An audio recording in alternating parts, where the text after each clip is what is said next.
Claudine Hemingway is a descendant of famed writer Ernest Hemingway. We bumped into each other at a party and decided to team up and dive deep into French history, but with a twist, by bringing a spotlight to those lesser known creatives in France. This is History with a Hemingway. Welcome back to Paris History Avec Hemingway. We're back with part two of all the secrets in the history of Paris. I'll let Claudine take it from here. Yeah, so last week we talked about a lot of stuff that's near the Louvre and on the right bank, and now I have even more things for the right bank, but don't fear not, you left bankers like myself. I've got some coming up for you too. But we're on the right bank, and this is towards the Place de la Concorde. So at the end of the Tuileries.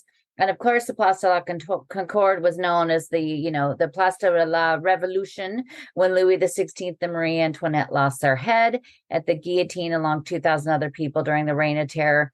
But a quick name change in 1795, it ended up becoming the Place de la Concorde. And so hopefully that just, changes the minds. Right now, it's more like the Place de Rugby because it's all set up right now as like the rugby fan center. Have you been through there? Are we allowed to just go in there? I thought like it was a special thing. Well, you could, if you guys go around it on your scooter, but you can, there's entrances there and it's free to go into. And there's like, every time I go anywhere near there, there's always people wearing these special rugby berets and everything that they just bought. Oh, okay. I didn't know anybody could go in. I thought you had to pay. But yeah, I've walked by it 100 times and they repainted the fountains. They look so good. Yeah, I really would love to be able to get closer to the fountains, but it's also avoiding a little bit of that. But it is when it's the nights of the France team in the World Cup, that's where it gets super crazy down there. Yeah, I'll have to go in there. I thought you had to pay. No, I just was peeking my head in there the other day. I walked by it a few times, and it's easy to get around when you're over there, but it's not too takes a little while to to try to navigate through all the people. Definitely not into crowds. No, not too into crowds. But if you look up there, there's one thing you cannot miss from there, aside from the beautiful fountains, is the obelisk. In 1833, Muhammad Ali Pasha, the ruler of Ottoman Egypt, gifted France with this 3,000-year-old obelisk that once stood in front of the Luxor temple. Pasha asked for only one thing in return, a clock. Just a clock. The obelisk itself is not a hidden treasure, but it plays a role in it. If you walk around the Place de la Concorde, hopefully when it's not the Rugby World Cup time, if you walk around and look down on the ground, you will find a few markings. There is statues that go around the area as well. They are dedicated to great cities of France. But every once in a while, you might notice the Roman numeral. In 1913, the founder of the Société Astronomique de France and astronomer Camille Flammarion wanted to create the world's largest sundial and on this very spot, but plans were put in place using the 108-foot high obelisk as the genome. They were postponed twice during the World Wars. Flammarion would never see his vision come to life, but in 1999, on the advent of the millennium, two people named Philippe de la Couturière and Denis Savoy, members of the Société Astronomique, presented the idea again to the city of Paris. The mayor at the time, Jean Tiberi, enthusiastically agreed on June 21st, 1999. He presented the finished sundial in Paris, and it was inaugurated. It remained until 2001, but just like the Eiffel Tower, it was spot past the hands of time. And a few of those Roman numerals still work. And on a clear, sunny day, the obelisk can actually help you find the time. I never noticed the sundial.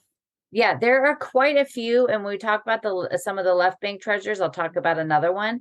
But I never could really figure out how they actually work. Like I always look at it and then I was like, I don't see where the shadow is hitting. Yeah, me either. I find it very confusing. It's kind of like, whenever it is in February when they wait for a rodent to tell you if we're going to get a summer, more, early spring or just more cold weather. I kind of don't get it. Paxitux and Bill or whatever his name is. Paxitani Phil, I think it is. Yeah, but Phil. But it is really cool because I remember years and years ago visiting Paris, and I was like, why is there a Roman numeral? And then of course I had to, figure out why there's Roman numerals. But you can mostly find them kind of on the northern side and they go way out. So it's not like in that central island where the obelisk is. You got to go off to the other side, and you could kind of find them off into the corners. Well, I know what I'm looking for on my next trip. Yeah, it's really pretty cool. Walk up to the north corner of the Jardin des Tuileries towards the Jeu de Paume. On the corner of the Terrasse de Jeu de Paume, overlooking the busy traffic on Rue de Rivoli, stands a very lovely, majestic lion. He's just been cleaned up. In place there in 1819, the neoclassical lion by Giuseppe Franchi had seen a thing or two in his time.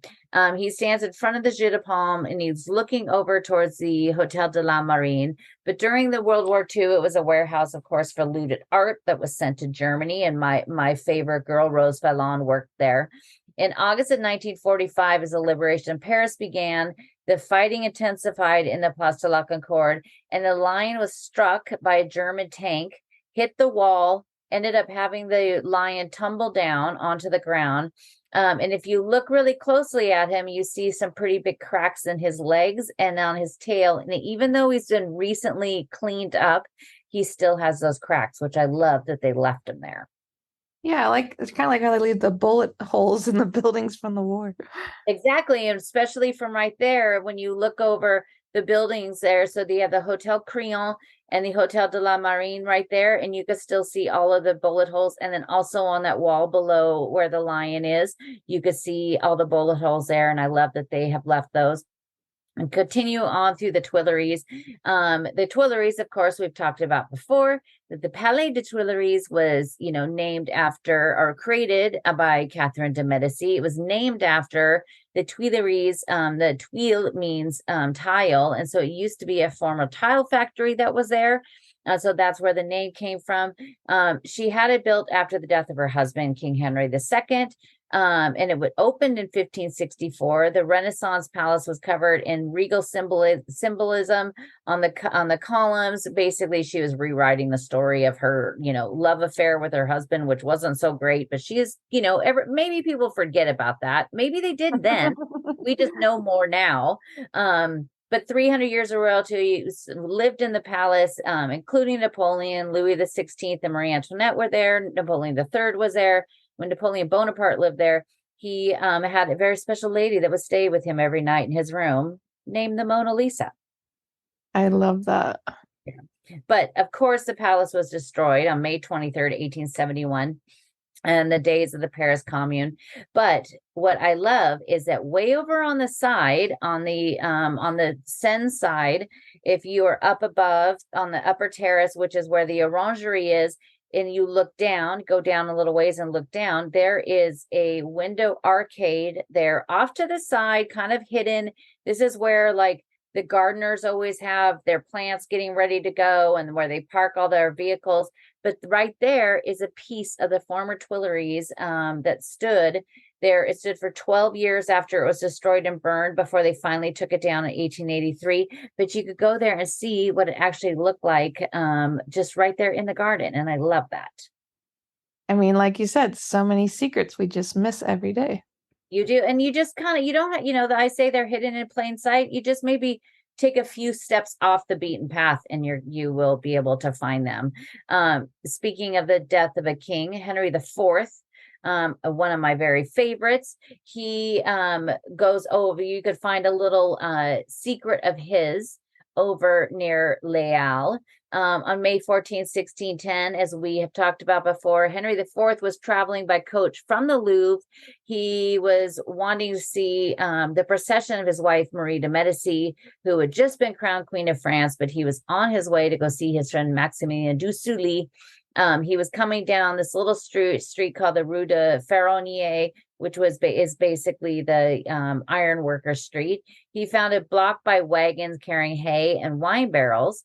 While his men stepped off the coach to clear the traffic, the king was left unguarded long enough for a religious zealot named Francois Ravaillac He jumped onto the coach and stabbed the ver galant, as we would call him, with a knife that he took from his lunch.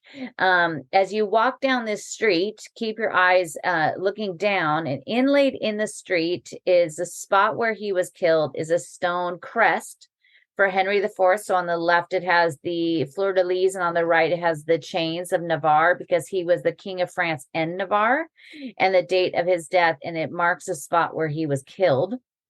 He would die before he was able to return to the Louvre. And then, of course, following his death, a wax effigy of the king sat in the Salle de Caryatide for 11 days in June 1610.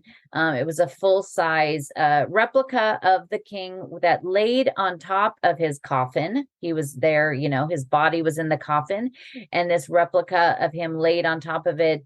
And they would change his clothes every day, and he looked like he was just laying in bed. And they would set up tables in the room where people would eat with them. That is so creepy. It is. And I am obsessed with this wax effigy idea of him. And I have wondered where it is. But just recently, I went out to the Chateau de Chantilly, and they have one there. And there's one also in the Carnavalet, but neither one is the one that was from the one at the Louvre. So I don't know whatever happened to that one, but it's, I don't know why I thought that they were like, more of, they look something like the crash test dummies would they use in cars. I mean, if anyone needs funeral ideas, here's your next great idea. Here's your next one. But it actually looks like, it's like hard wax, and then it's painted, and it's like, his skin color and his hair, and he's wearing clothes. And I'll post a picture of what they look like, because it doesn't look anything like the really weird thing I imagined. A really weird thing I imagined. But it is like, when you go there, it's really cool. You just look down. It's in front of, when you're walking down the street, there's the O Tacos, which is a place I've never gone, even though I really would love to have a taco. The only thing that I miss from the US, but it's in front of the place called O Taco, and down in the ground is this really big, beautiful gray marble crest marking the spot. Oh, tacos are not tacos. I'm just warning you, don't go there. I know, I've heard about that. It was on the news one day about how gross they are, and actually they look more like a panini. Yeah, they're more like a kebab. Oh, no, I really am what's like, sometimes it's like, can I just have a crunchy taco shell? Like, I want the kind that, you had as a kid with ground beef. Like, I just want one of those, because that's just something we will never, ever have here. Yeah, that's the good stuff. That's the good stuff. Very close to there is the church, the Église Saint-Eustache. And that is just a very short walk from there. You just kind of walk under this little arcade and walk through Les Halles with its really super weird canopy, flying carpet canopy, and you cannot miss the gorgeous, gigantic Saint-Eustache. It is right there was the old Les Halles, which was what they would call the belly of Paris. That dates back to the 11th century, when it was kind of a dry goods market, and then the food vendors moved in and became the central market of Paris. It was torn down in 1971. In 1476, the cooperation of charcuteries, one of the most important organizations in France, as you can imagine, created blending the history and the gastronomy all into one. And they had been very popular, but they went through some difficult times when there was rumors at one point that the type of meat they were butchering might not have been like just animal. We'll just leave it at that. What? Ew. So therefore, to win back the good name and give back to the community and to the Church of Saint-Eustache, the very first chapel, when you go inside the church, right now the bigger doors in the transept are open. So I just was in there a couple days ago. You walk in those doors and take a right. The last chapel, before you get to the Chapel of the Virgin, it dates back to 1945, and the stained glass windows in it are the ones you want to look at. And I think might be the coolest ones in Paris, because if you look closely at it, the one at the very top has a seal of Paris on the left, and the coat of arms of the guild which is depicted with three sausages and a pig. That makes sense. Yeah. And below it is Saint Antoine, who's the patron saint of charcuteries. And then he could also be seen with a pig near his feet. And on the left is a chef presenting a tray of pork goodness to the church officials. Only in Paris will you find a chapel dedicated to sausage. And in November of each year, there is a Sunday which they dedicate to these people. And when they do this, they come and they have like platters and platters of charcuterie they give out to people. And I will figure out that as soon as I find that day, I will be there. Sign us up. I just think it's so random and I love it so much that there is a chapel dedicated to charcuterie. But now where's the one dedicated to fromage? I mean, I'm more into the fromage one. Let's make that happen. Well, and if you go to Reims, if you go, to the beautiful Notre Dame de Reims, there's the whole windows and chapel that is dedicated to champagne making. Oh yeah, I have to go inside there. Yeah. So if now we just need the cheese, I'm gonna do some research and find out where the cheese went, because there's got to be one in France someplace. Great plan. There's got to be one. If you come out the door there and you look to your right, there is a big round building that is very cool. And right by that is a column. And this column was created by our witchy queen, Catherine de Medici. She was a big believer in astrology, and her advisor, Cosmo Ruggieri, told her she would die near Saint-Germain. So in the midst of all of this, she was building the Palais des Tuileries, which is, of course, near the Saint-Germain-l'Auxerrois. She stopped the construction abruptly, moved back to the Hotel de Saison, which was right there near Saint-Eustache.